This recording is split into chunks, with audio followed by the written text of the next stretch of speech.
마태복음 27장 62절에서 66절. 그 이튿날 준비일 다음 날이라 대제사장들과 바리새인들이 함께 빌라도에 모여 이르되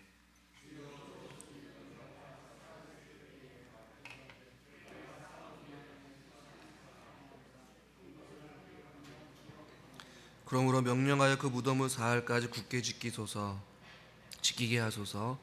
그의 제자들이 와서 시체를 도둑질하여 가고 백성에게 말하되 그가 죽은 자 가운데서 살아났다 함을 후에 속임이 전보다 더 클까 하나이다.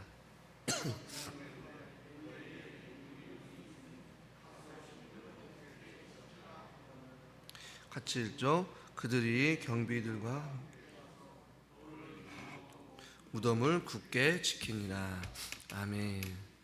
토요일은 침묵의 날이에요. 그리고 무덤에 파수꾼을 세우면서 부활을 기다리는 어떠한 그러한 날이 바로 토요일 날 침묵의 날이기도 합니다. 오늘 본문에 보면 참 재미나는 것은 예수님을 따르던 수많은 무리들도 있었지만 또 예수님이 함께 그의 지상 사역 가운데 동행하였던 제자들에 대한 어떤 언급은 지금은 없어요. 오늘 우리가 읽은 본문에서는 대제사장들과 바리새인들이 함께 빌라도에 모였어요. 원래는 모이지 말아야 될 날에 이들이 모여서 어떻게 보면 오늘날로 표현하면 긴급회의를 하는 거예요. 왜냐하면 이들이 무엇을 기억했냐면 63절에 이렇게 말씀하고 있어요. 같이 한번 읽어볼까요? 주여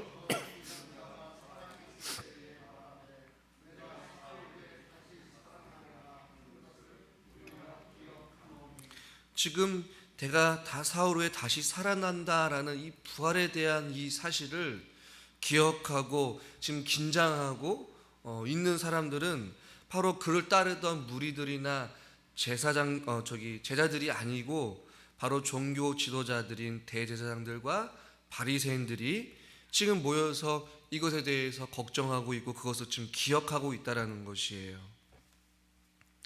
실질적으로는 부활을 믿었다기보다는 밀란을 두려워했던 것 같아요. 그래서 64절에 보니까 그의 제자들이 와서 시체를 도둑질하여 갈지 모르겠다. 그리고 또 민심이 더 커질지 모르겠다. 이런 걱정과 염려를 지금 하고 있는 것이죠. 어떻게 보면 이 제자들이 간절히 기다리고 예수님의 부활을 사모하면서 모여서 같이 기도하고 부활을 기다리는 어떤 제자들의 모습이 나오면 좋겠는데 우리의 예상과는 달리 전혀 엉뚱한 사람들이 지금 그 예수님의 부활하겠다라는 그 사실을 기억하고 있고 그것을 대비하고 있고 지금 무덤을 지키고 있는 그러한 모습을 지금 우리는 발견하게 된다는 것이죠. 부활을 믿지는 않았지만 그 예수님의 그 말을 지금 기억하고 준비하고 있었다는 것이에요. 이것을 우리에게 좀 생각해 보면 오늘날에는 어떻게 보면 우리보다도 예수 그리스도를 믿지 않는 자들이 믿는 자들보다 더 믿는 것처럼 생각하고 더 믿는 것처럼 말하고 더 믿는 것처럼 살아갈 때가 많이 있음을 보게 돼요. 그러니까 윤리 도덕적인 부분에 있어서도 하나님을 믿는 자들보다 믿지 않는 불신자들이 더 정직하고 더 바르고 더 청결하게 생활하는 사람들이 있어요.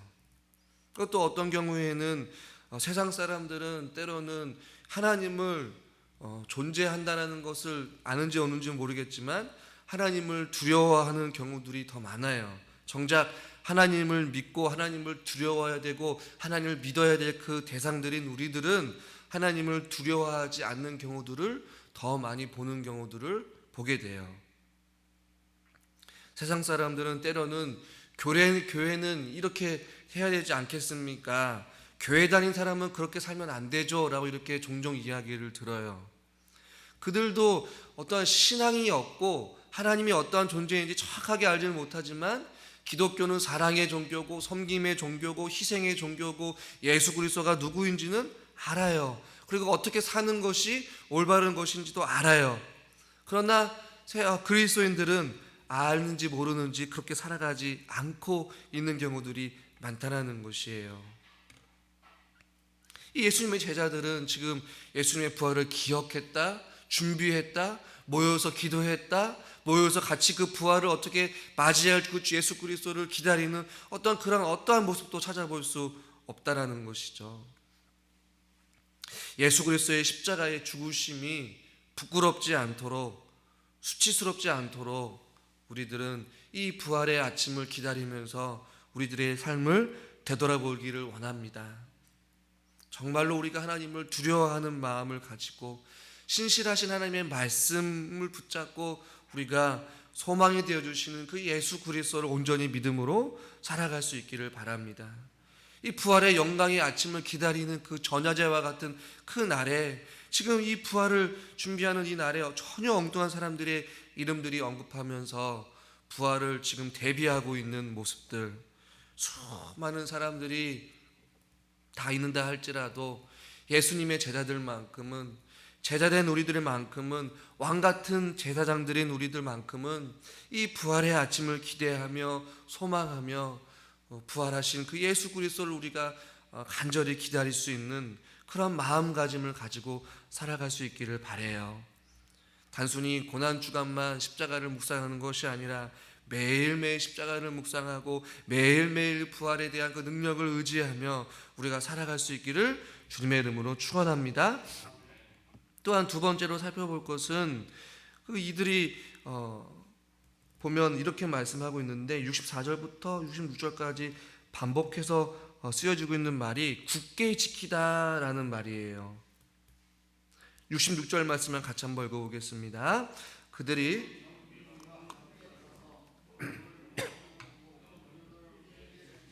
굳게 지키니라, 굳게 지키니라, 굳게 지키니라는 세 번씩이나 반복하고 있어요. 그만큼 로마 병사들은 누구도 예수님의 시신을 가져가지 못하도록 아주 철저하게 교대를 근무를 하면서 24시간 계속해서 지키도록 했어요. 당시에 이 시신이 분실하게 되거나 일이 일어나게 되면 이 병사들은 사형까지도 당할 수 있는 아주 중요한 직책을 가지고 있었단 말이죠. 정신을 바짝 차려서 교대를 근무하면서 지켰을 거예요. 특별히 이 예수님의 죽으심은 이 당시에 엄청난 십자가형의 죽음이었기 때문에 많은 사람들이 눈여겨보고 있었을 것이고, 심지어 로마 황제의 도장까지 찍혀 있었기 때문에 함부로 이 무덤을 건들 수가 없었다라는 것이에요. 완전히 끝난 것처럼 느껴지고 굳게 지키는 어떤 이러한 상황 속에 있었지만, 그러나 예수님은 우리가 너무 잘 알듯이 다시 부활하신 줄 믿으시길 바랍니다. 그 아무도 예수님의 부활을 막을 수 없어요. 감출 수 없어요. 가둘 수도 없어요. 진리는 밝게 빛날 수밖에 없습니다. 꺼지지 않고 영원히 빛나는 그 진리가 우리 가운데 비춰지게 됐다라는 것이에요. 패배한 것 같고 끝난 것 같다라고 생각할 수 있겠지만 결코 끝난 것도 아니고 패배한 것도 아니에요. 그래서 우리의 믿음 생활은 끝날 때까지 끝난 것이 아니라는 사실을 잊지 마시길 바랍니다. 예수님은 반드시 부활하셨어요. 그는 보이진 않아도 여전히 지금도 우리를 위해서 일하고 계시는 예수 그리스도인 줄 믿으시길 바랍니다. 그래서 부활의 소망을 바라보면서 저와 여러분들이 믿음으로 승리의 삶을 살아갈 수 있기를 바라요. 우리의 승리는 이미 보장된 승리예요. 왜냐하면 예수님께서 이미 사망 권세를 깨트리시고 죽음을 이기시고 또 부활하셨기 때문에, 또한 내가 세상을 이기었노라 라고 말씀하시면서 우리에게 승리의 삶을 허락해 주신 줄 믿으시길 바랍니다. 부활의 소망으로 우리가 주 안에서 승리의 기쁨, 부활의 기쁨을 마음껏 누리면서 주 안에서 살아갈 수 있기를 주님의 이름으로 간절히 축원합니다. 기도하겠습니다. 하나님, 예수님의 부활을 기억하고 또 그 부활에 대비하였던 자들이 바로 대제사장과 바리새인들이었습니다. 하나님, 우리는 무엇을 기억하며 살아가고 있는지요? 우리가 예수님의 신실하신 그 약속의 말씀 붙잡고 살아가게 하여 주시옵소서. 부활하실 그 예수 그리스도를 두려워하면서 무덤을 굳게 지킨 자들보다도 우리가 하나님을 더 두려워하는 자들이 되게 해주시고 더 부활을 사모하는 자들이 되기를 원하고 더 우리가 주님의 능력을 바라보면서 주 안에서 살아가게 하여 주시옵소서. 우리의 소망이 되어주시는 그 부활의 능력을 우리가 힘입어서 날마다 승리의 삶을 살기를 원하오니 주여, 우리들도 부활의 능력의 은혜를 더하여 주시옵시고 산 소망이 되어주시는 주님만 바라보며 살게 하여 주시옵소서. 고난주간 특별 새벽기도를 통하여서 예수님의 행적을 따라가면서 우리가 우리의 신앙을 되돌아보고 또 믿음으로 결단하며 주님 앞에 나아가게 해주신 주님 참 감사합니다. 우리가 날마다 더 새벽을 깨우는 자들 되기를 원하고 기도에 힘쓰는 자들이 되기를 원하고 말씀 앞에 살아가는 자들이 되게 하여 주시옵소서. 예수님의 이름으로 간절히 기도드리옵나이다. 아멘.